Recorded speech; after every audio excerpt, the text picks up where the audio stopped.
What is up everyone, Zunkris here, and today I'm gonna talk to you about the 35mm f2.8 AF from Samyang.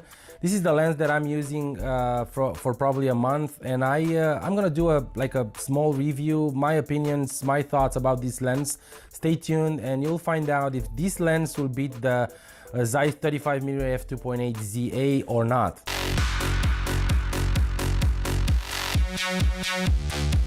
Alright guys, first of all I want to apologize to you for not uploading anything on this channel for a month or so.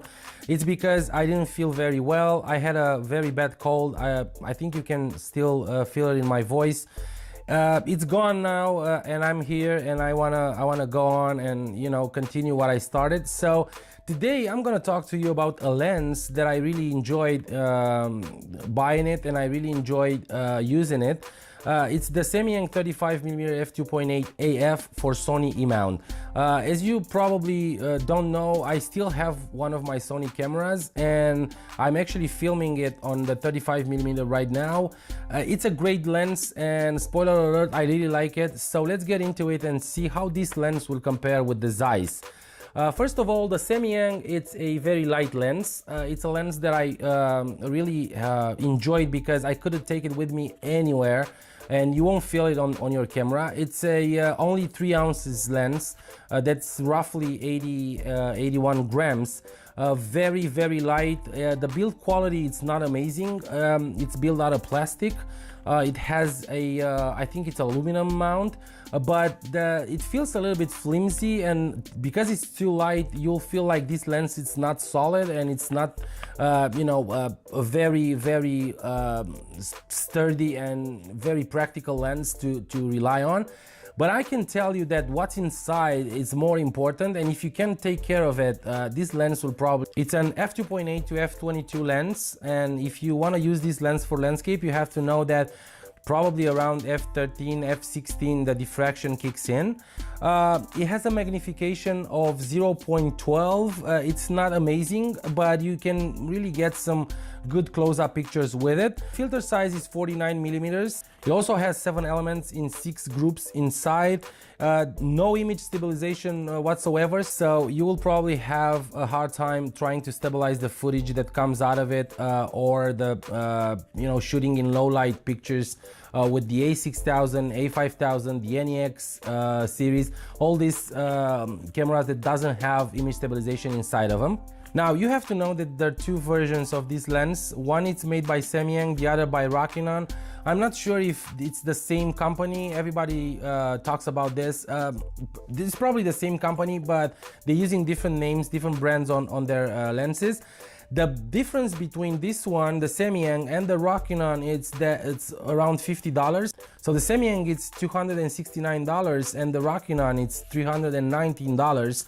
So this $50 difference, I have no idea if it's something that it might worth it or not. I don't know if the glass in that one is better or the build is better, but you have to know that, and just to make sure that if you buy the lens, for me it looks like it's the same. I actually shoot a few with the Rokinon. I didn't have time to actually fully review the lens, but it pretty much, the quality it's the same.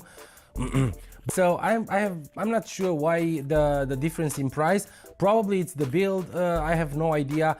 You just have to know that it's a $50 difference in price between these 2 brands. Now, for me, I think the best competitor, and probably the only one for this lens, it's the Zeiss 35 2.8 ZA for emount. So I try to do a specs comparison. I don't have that lens. I will probably have it soon in my hands, and I promise you to do a full comparison between them, but I don't have it right now, so I can only compare the specs, which sounds pretty good for Samyang.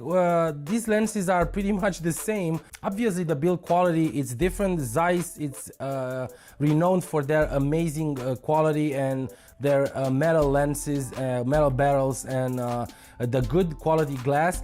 but I say that the quality of the glass, it's not that far for Samyang.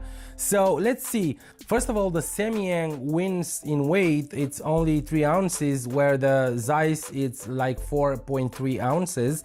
So it's probably because of the build quality, but you have to know that the Samyang is a little bit lighter, if that matters to you.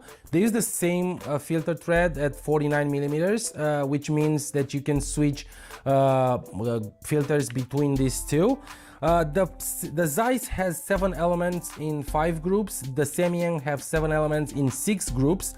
I don't know if that matters a lot. I can tell you right now that the Zeiss it's a little bit quieter than the Samyang. So if you're using the Samyang for video and you're using the autofocus, you have to be careful, because you can really hear the autofocus motor inside of it, even if you're using a shotgun or the built-in microphone in your camera.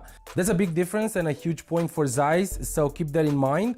Another good point for Samyang is that the angle of view for this lens is 63.1 degrees, when Zeiss it's only 62 degrees. So if you're using it for landscape, you'll have more in your frame than you'll have with the Zeiss.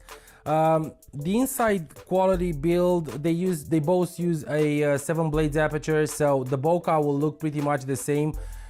Obviously a little bit better for the Zeiss because the glass it's a little bit better quality, I believe.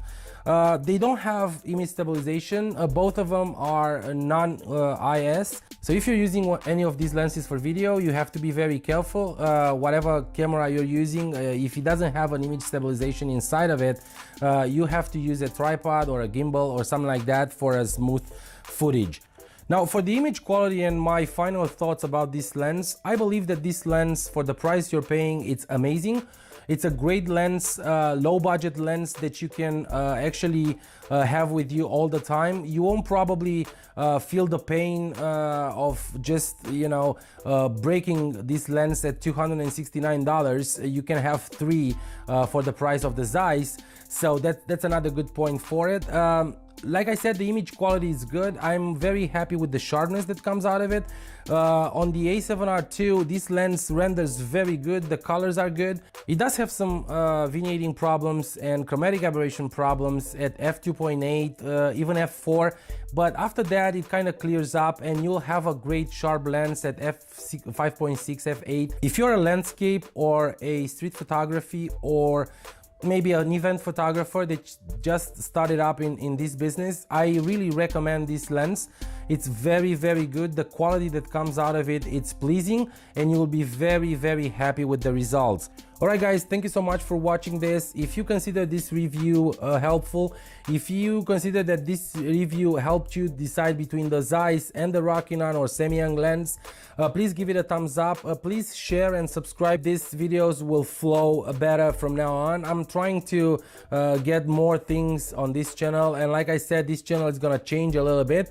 Hopefully you guys will be here for these changes, and hopefully you're gonna follow me on Instagram and Facebook, on social media, on Zoom Chris, and I will definitely see you in the next one. Bye.